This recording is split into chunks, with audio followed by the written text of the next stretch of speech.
এখন আমার নামে বলা হচ্ছে 10 বছর ছিল, আমি বছর দিয়ে পুষ্ট উঠে না। আমি 10 বছর দিয়ে কি করবোটা কি? আমি 10 বছর দিয়ে আমি তো বলছি আমি এই কাজের জন্য নই।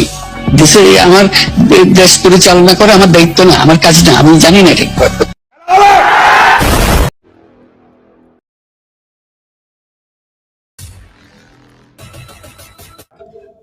আমি কৃষ্ণপদ অধিকারী। আমার ছোট্ট একটা ইউটিউব চ্যানেল আছে, চ্যানেলটার নাম don't care, Facebook page Krishna Krishna. আজকে আপনাদের সঙ্গে যে বিষয় নিয়ে কথা বলতে আসব, যে বাংলাদেশে একটা ব্যর্থ সরকার, একটা সুৎখোর সরকার কত বড় ভয়ানক বিপদে পড়তে যাচ্ছে, সেই বিষয় নিয়ে আপনাদের সঙ্গে আলোচনা করব।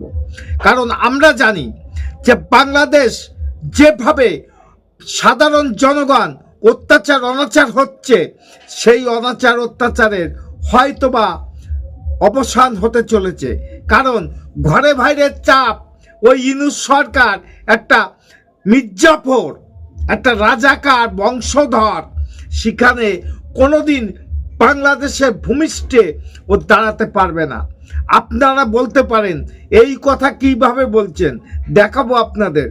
কারণ আপনাদের না দেখালে আপনারাও তো নিজে বিশ্বাস করবেন না যে এটা বাস্তব হতে চলেছে। কিন্তু শুনে রাখুন, ইউটিউবে অনেকে করে, অনেকে চালায়, কিন্তু সত্য সংগ্রামে অন্যার প্রতিবাদে আমি কৃষ্ণপদ অধিকারী। আমি যে ভাষাগুলো দিই, সে ভাষা হয়তোবা আপনাদের কাছে কোনো জায়গায় দৃষ্টিকটু রাখতে পারে, কিন্তু আপনারা শুনে রাখুন এবং জেনে রাখুন, যেটা সঠিক, যেটা সত্য, সেটা বলার চেষ্টা করি, আপনাদের সামনে তুলে আনার চেষ্টা করি।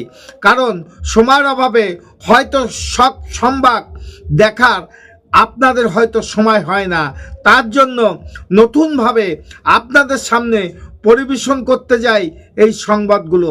কিন্তু আপনারা জানুন যে ইউনূস সরকার ঘরে বাইরে বিপদে পড়েছে কিনা।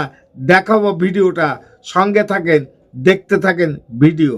দ্বিতীয়বার আমেরিকার ক্ষমতায় এসে ডোনাল্ড ট্রাম্প এক ঐতিহাসিক সিদ্ধান্ত নিয়েছিলেন বাংলাদেশের অন্তর্বর্তী সরকারের প্রধান উপদেষ্টা মোহাম্মদ ইউনূস ও তার কন্যা মনিকার বিরুদ্ধে। ইউনূসের বিরুদ্ধে ডোনাল্ড ট্রাম্প প্রশাসন তদন্ত শুরুর প্রস্তুতি নিচ্ছে বলে জানা গিয়েছিল, যেখানে বাদ যায়নি তার মেয়ে মনিকাও। আরো বেকায়দায় পড়তে চলেছেন বাংলাদেশের অন্তর্বর্তী সরকারের প্রধান ইউনূস। কারণ যে জল্পনা তৈরি হয়েছিল এই তদন্ত নিয়ে, এবার তা বাস্তবায়িত করল আমেরিকার নয়া প্রেসিডেন্ট। তদন্ত কমিটি গঠনের প্রক্রিয়া শুরু হয়ে গিয়েছে মার্কিন প্রশাসনের তরফে। বাংলাদেশে ঘটে চলা সমস্ত দুর্নীতির পর্দা ফাঁস করতে উদ্যত ট্রাম্প। হাসিনার আরো 10 বছর থাকার লাগে, থাকবে শেখ হাসিনা, অসুবিধা কি? কিন্তু আপনারা পাকিস্তান চেয়ে বাংলাদেশে রাজনীতি করতে পারবেন না। বিএনপির কাছে বাংলাদেশ ভালো নয়, বিএনপির কাছে পাকিস্তানই ভালো। বিএনপির নেতা সেদিন যে কি আলমগীর, মির্জা ফখরুল ইসলাম আলমগীর যে কথাটা বলেছেন, উনি ঠিক বলেন নাই। যার কাছে পাকিস্তানি ভালো লাগে, তো এখানে কেন থাকেন? আপনি পাকিস্তানে চলে যান। ইমরান খান বুঝতেছে পুরো পাকিস্তানে বঙ্গবন্ধুর পর ইমরান খানের মতো জনপ্রিয় নেতা দ্বিতীয়টি আর হয় নাই। হাইকোর্ট, সুপ্রিম কোর্ট তাকে মুক্তি দিয়ে দিয়েছে, অচল কেস, তারপরেও সে মুক্তি পায় নাই। পাকিস্তানে যে দেখেন কেমন সাপ। কিন্তু আমরা পাকিস্তান বানাতে দেব না। তাহলে এই ভিডিও দেখার পরে আপনারা নিজেরা স্বীকার করবেন যে বাংলাদেশের আহাম্মকরা যে উচ্ছিঙ্গের মতো লাফালাফি করছেন, সেটা প্রমাণ হয়ে যাবে এই ভিডিও। যে ইউনূস সরকারের সামনে রেখে আপনারা পিছনে দাঁড়িয়ে যে ফয়দা তুলছেন, সেটা বন্ধ হতে চলেছে। কারণ বন্ধ হবে। ঘরে বাইরে শত্রু যদি থাকে, সে কোনোদিন বাঁচতে পারে না। সেটা 100 বার ইতিহাসে অনেক অনেক প্রমাণ আছে। যেমন এই ভদ্রলোক বলে গেল ইমরান খানের কথা, সেখানে দাঁড়িয়ে আমিও বলবো যে ওই গান্ডুর বাচ্চা ইউনূস সরকার একটা রাজাকার সরকার, সেখানে দাঁড়িয়ে সেও হয়তো শিক্ষা পাবে, আরও সঙ্গবঙ্গরাও শিক্ষা পাবে।